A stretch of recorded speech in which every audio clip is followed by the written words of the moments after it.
This is the news on top of the hour. Live from our studio in Georgetown. Kaieteur Radio, 99.1 FM.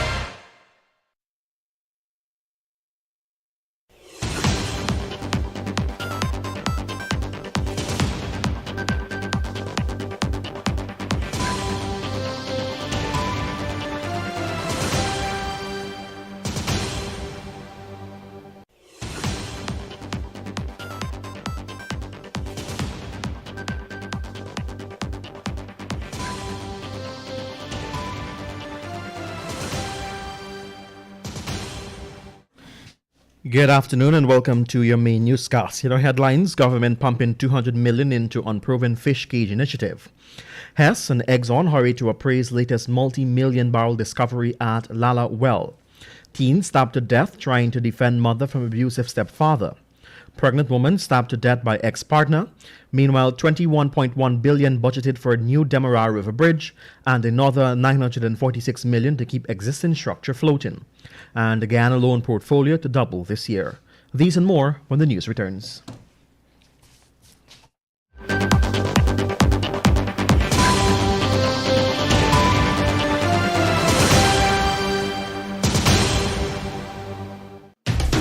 Guyana, join me on the Glenn Lal Show every Monday, Wednesday, and Friday at 7:20 p.m. and a rebroadcast at 11 a.m. The Glenn Lal Show only on Kaieteur Radio, 99.1 and 99.5 FM.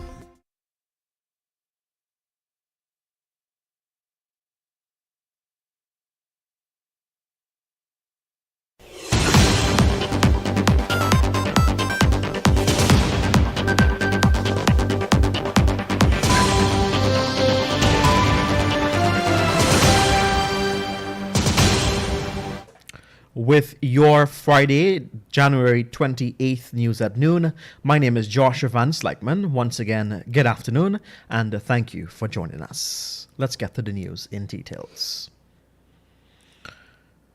Minister with responsibility for finance in the office of the President, Dr. Ashni Singh, on Wednesday, presented to the National Assembly the estimates for this year at $552.9 billion, inclusive of loans, a loan portfolio that is projected to double this year. According to the estimates, Guyana's loans and grants stock portfolio is expected to be some $37 billion this year, up from $17 billion last year. The loan aspect of this portfolio, however, is expected to double, moving from $13.6 billion last year to $26 billion this year. The information is documented in the estimates table, documenting specific sources of financing of capital expenditure for loans and grants from countries and other international financial institutions, such as the World Bank and the Inter-American Development Bank. According to the information presented, Guyana's highest loan stock stands and will remain, the IDB projected this year, to be some $11.2 billion, up from $9.6 billion last year. India's, this is as a source of the next highest source of financing, expected to be some $4.2 billion this year, up from a mere $400 million last year. Meanwhile, loans from China are also expected to skyrocket this year, moving from $779.6 million last year to $1.2 billion this year. Grants from institutions such as the European Union, Japan, the World Bank, the Caribbean Development Bank, and China is expected to account for some $10.2 billion of the $37 billion that will account for financing in the 2022 budget, with funds coming from external sources through loans and grants. Meanwhile, earlier this month, Kaieteur News had reported that partners on the Starbuck block, ExxonMobil, Hess Corporation, and CNOOC Petroleum Limited, recorded two major discoveries in the offshore concession. But given primarily forecasts that the finds hold approximately 500 million barrels of oil resources, the partners are hurriedly to conduct appraisal work so as to have a better understanding of the scale of profits they stand to make in the future. Elaborated on this front during its recent fourth quarter earnings call for 2021 was Hess Corporation CEO John Hess. He said with the discoveries, the gross discovered recoverable resource estimated for the block is now more than 10 billion barrels of oil equivalent. and as they continue to see multi-billion barrels of future exploration potential remaining. In the coming months, Chief Operating Officer for Hess, Greg Hill, said that the partners will complete the analysis of the exploration with well results. He said that the appraisal activities will then be conducted to determine the optimal development approach and timing.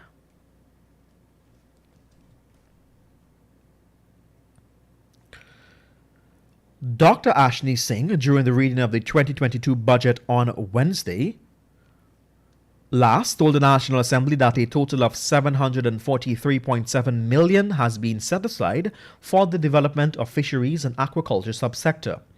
Of this amount, Budget 2022 provides a sum of $200 million to introduce and develop marine cage fishing, which will enhance the production of prawns and tilapia. This will provide an important alternative production for Guyana's fisherfolks. Additionally, the government will continue to improve the supportive infrastructure for the fisheries industry, the senior minister said. The experimental method of aquaculture involves the confinement and production of fish inside some type of mesh in existing water resources such as ponds, rivers, and open oceans. This is your main newscast on 99.1 and 99.5 FM. More news after the break. Stay with us.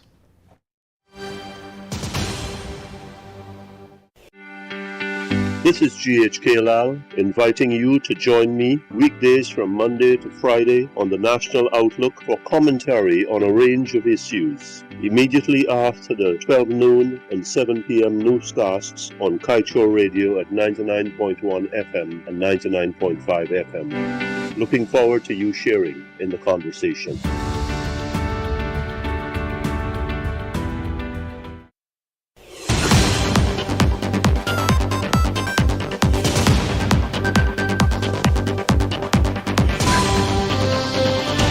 Welcome back. Thank you for joining us on Kaieteur Radio 99.1 and 99.5 FM. Police are searching for a 34-year-old East La Penitence Georgetown man identified as Terrence Thomas, who allegedly stabbed his pregnant ex-girlfriend Loretta Simon, 28, to death on Thursday afternoon at her mother's Seafield Sophia home. According to police, the victim, who reside at Cooper Street, All Boys Town, was stabbed in the region of her heart around 13 hours. Simon was reportedly visiting her mother that afternoon when the suspect turned up.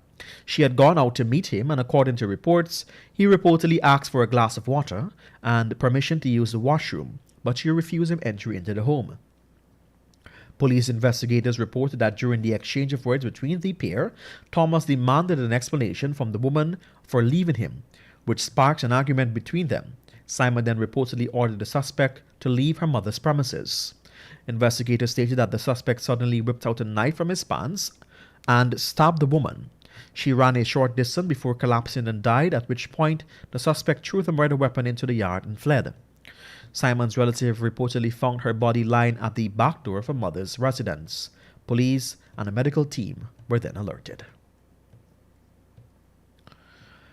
Meanwhile, we tell you now that the Ministry of Public Works has been allocated through Budget 2022 the sum of $21.1 billion for the construction of the new Demerara River Bridge, while an additional $946 million has been budgeted to facilitate rehabilitative work on the existing structure. This is according to Senior Minister in the Office of the President with responsibility for finance, Dr. Ashni Singh. Government has already awarded the contract for the 4-lane high-span fixed bridge to Chinese contractor China State Construction Engineering Corporation. The project is estimated to cost some $257 million. The proposed location for the new Demerara River Bridge will see the structure being developed between Nandi Park, East Bank Demerara, and Lagrange on the western end of the Demerara River. The project will be advanced based on the design-build finance model with financial terms and condition, which would be no less favorable than those submitted in the preferred bidders' price proposals. Get the full details in today's Kaieteur News. A 19-year-old boy who was stabbed by his stepfather on Wednesday succumbed at the infectious disease hospital located at Lilliendal, Greater Georgetown on Thursday. The dead teen has been identified as Isaiah Edwards, 19, a construction worker of the East La Penitence squatting area, Georgetown. According to the police, the incident occurred on Wednesday around 18 hours 30. It was stated that the teen's stepfather began assaulting his mother because she did not finish cooking and as such, the teen intervened. Kaieteur Radio understands that the suspect reportedly became annoyed and picked up a knife and attacked the teen and his mother. This resulted in the teen being stabbed to his right hip. The suspect then fled the scene while Isaiah and his mother were rushed to the Georgetown Public Hospital by their relatives. However, tests were conducted on the injured woman and her son, and Isaiah's tests came back positive for COVID-19. As such, he was transferred to the Liliendal facility, of which he later succumbed.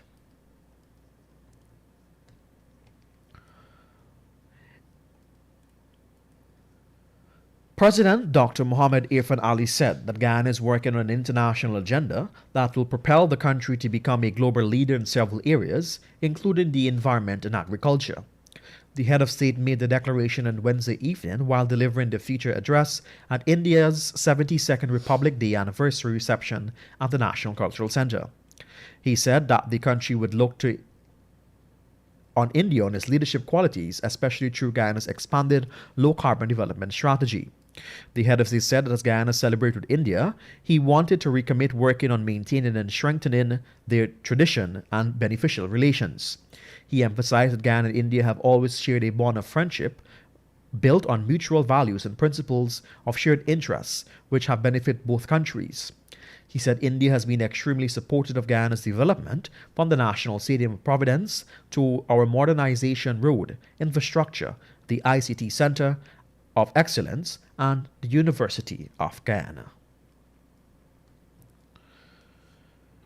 And it is time that we turn our attention to the COVID-19 updates.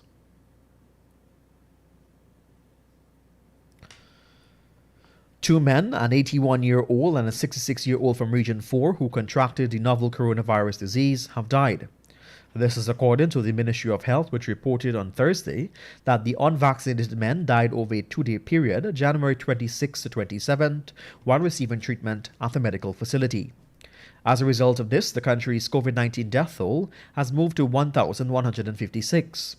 Meanwhile, in its daily COVID-19 dashboard, the ministry recorded 408 new infections, taking the total number of confirmed cases in the country to 58,604.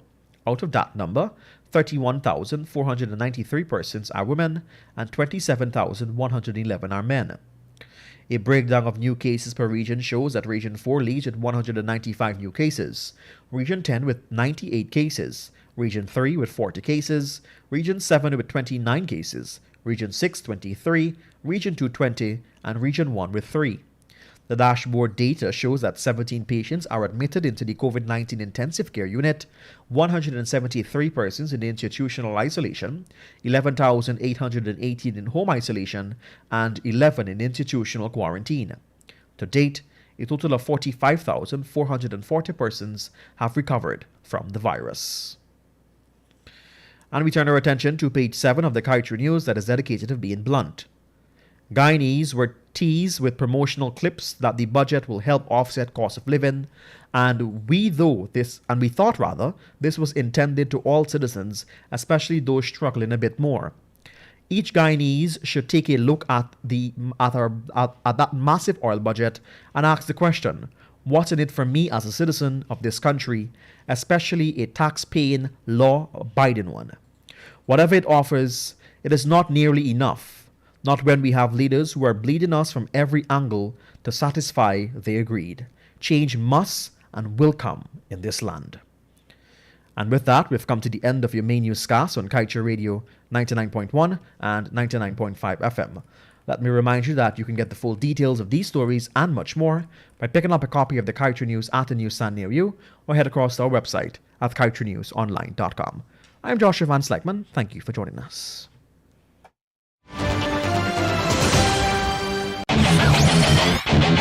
Want value for your advertising dollar? Then place your ads on Kaieteur Radio's newscasts. Streamed live on 6 different mediums, reaching